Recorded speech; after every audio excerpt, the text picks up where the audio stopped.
సభాధ్యక్షత వహించిన మిత్రులు ప్రొఫెసర్ కాసిం గారు, ఈ కార్యక్రమంలో నాతో పాటు ముఖ్య అతిథులుగా పాల్గొన్న సోదరులు, పెద్దలు, సహచర మంత్రివర్గ సభ్యులు దామోదర్ రాజ నరసింహ గారు, సహచర మంత్రివర్గ సభ్యులు మిత్రులు అడ్లూరి లక్ష్మణ్ గారు, పార్లమెంట్ సభ్యురాలు సోదరిమణి కడియం కావ్య గారు, సోదరులు, పెద్దలు, మాజీ మంత్రివర్గ సభ్యులు, శాసన సభ్యులు కడియం శ్రీహరి గారు, శాసన సభ్యులు మిత్రులు వేముల వీరేశం గారు, శాసన సభ్యులు మిత్రులు కాలే యాదయ్య గారు, శాసన సభ్యులు మిత్రులు కవ్వంపల్లి సత్యనారాయణ గారు, శాసన సభ్యులు మిత్రులు తోట లక్ష్మీకాంతారావు గారు, మిత్రులు సహచర పార్టీ నాయకులు ఏఐసిసి కార్యదర్శి సంపత్ కుమార్ గారు, కార్పొరేషన్ చైర్మన్ మిత్రులు ప్రీతం గారు, ఇతర వేదిక మీద ఉన్న పెద్దలు, ఈ ఆత్మీయ సమ్మేళనం ఏర్పాటు చేసి తమ మనసులో ఉన్న ఆనందాన్ని, తమ ముందున్న సమస్యల్ని నా దృష్టికి తీసుకొచ్చిన వివిధ హోదాలలో ఉన్న తెలంగాణ రాష్ట్ర ప్రభుత్వ ఉద్యోగులందరికీ కూడా మనస్ఫూర్తిగా అభినందనలు, ధన్యవాదాలు తెలియజేస్తున్నా. మిత్రులారా, ఈ ప్రభుత్వం మీది. ఈ ప్రభుత్వం మీరందరూ కోరుకుంటే, మీరందరూ ప్రజాపాలన రావాలి, ప్రజల జీవితాలలో మార్పు రావాలి అనే ఒక బలమైన ఆకాంక్షతోటి 2023లో జరిగిన ఎన్నికలలో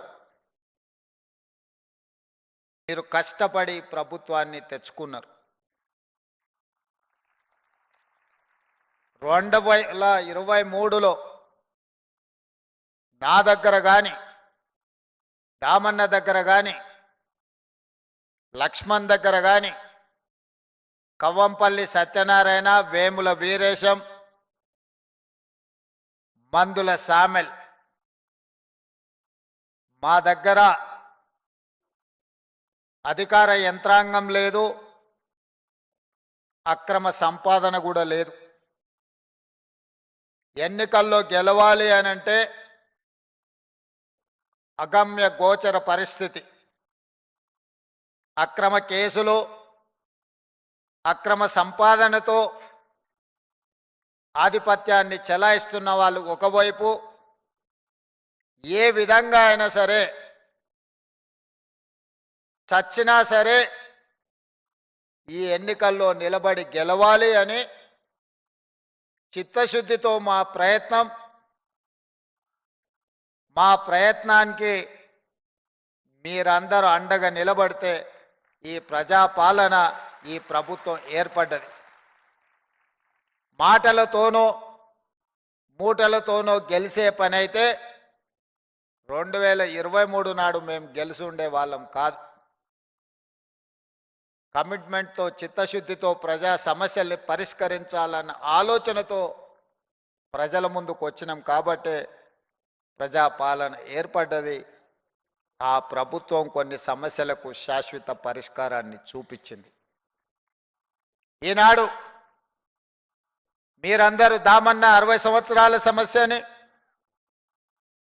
పెద్దలు కడియం శ్రీహరి గారు మొదటి నుంచి సమస్య పోరాటం ఉధృతమైనప్పటి నుంచి చట్టసభలో ఇది ఆమోదించినంత వరకు ప్రజా జీవితంలో వారు వివిధ హోదాలలో వివిధ బాధ్యతలో సజీవ సాక్షిగా నిలబడి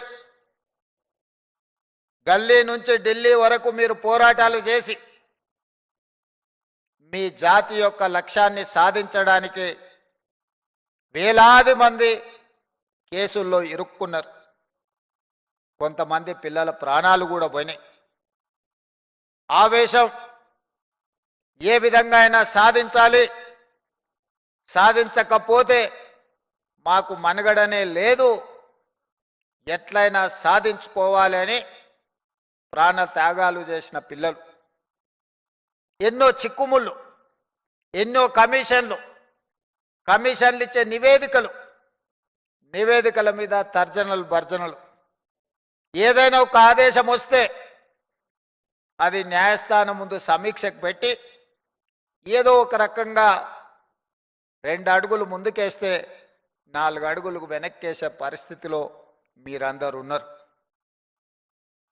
ఒక 20 సంవత్సరాల నుంచి ఈ సమస్యను ప్రత్యక్షంగా ప్రజా జీవితంలో స్థానిక సంస్థల్లో నిలబడ్డప్పటి నుంచి ఈ సమస్యను చూస్తూనే వస్తున్నాను.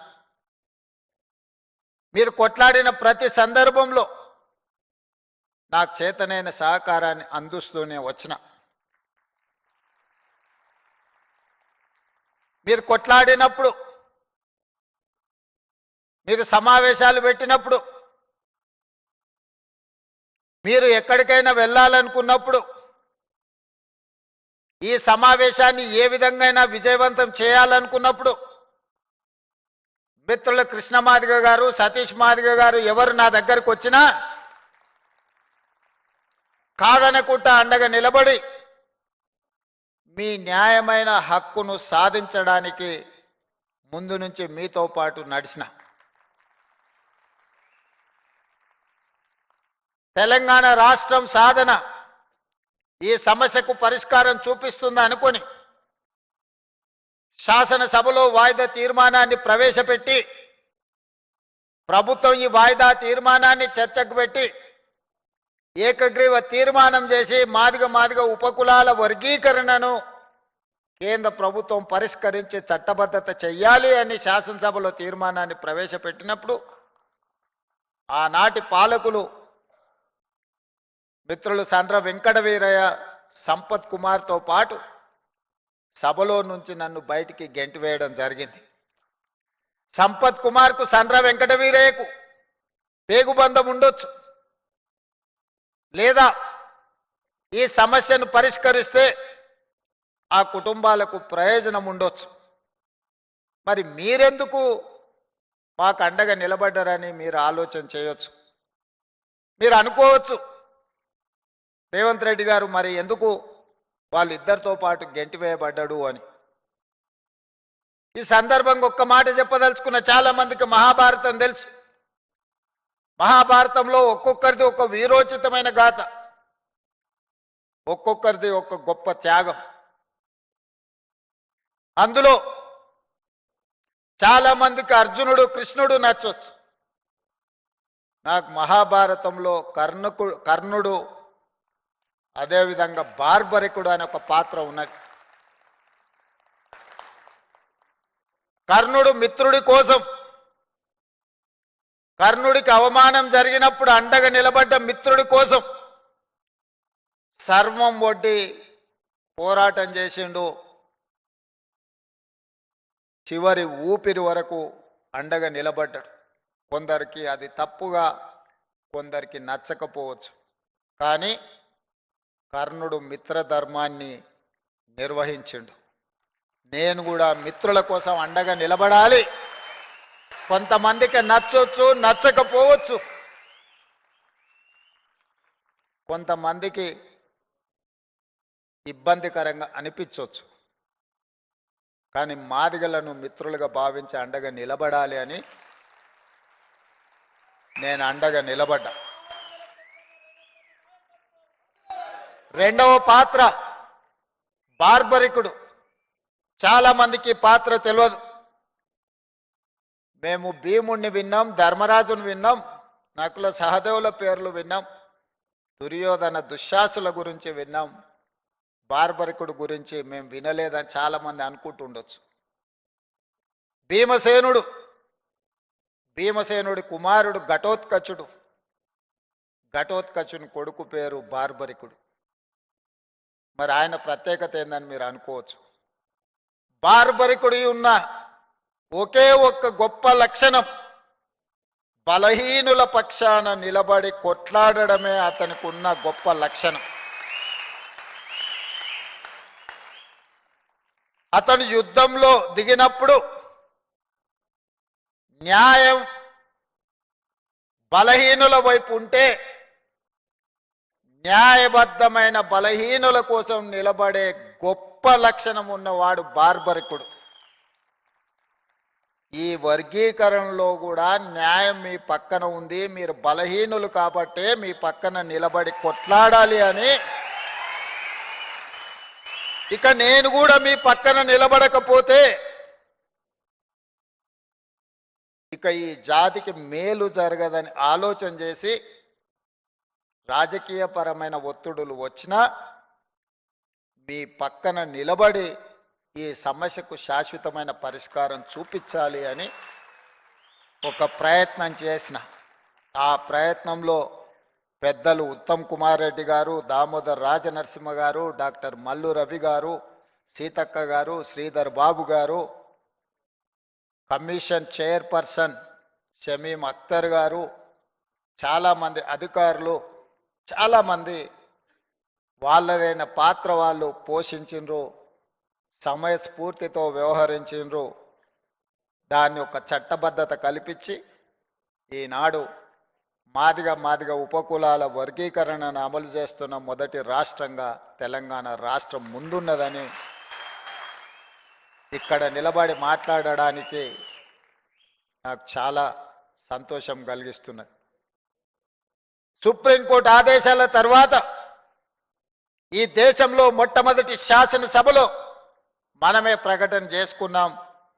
ఈ దేశంలో మొట్టమొదటి రాష్ట్రం మాదిగ ఉపకులాల వర్గీకరణను అమలు చేసి దేశానికే ఆదర్శంగా నిలబడ్డాం.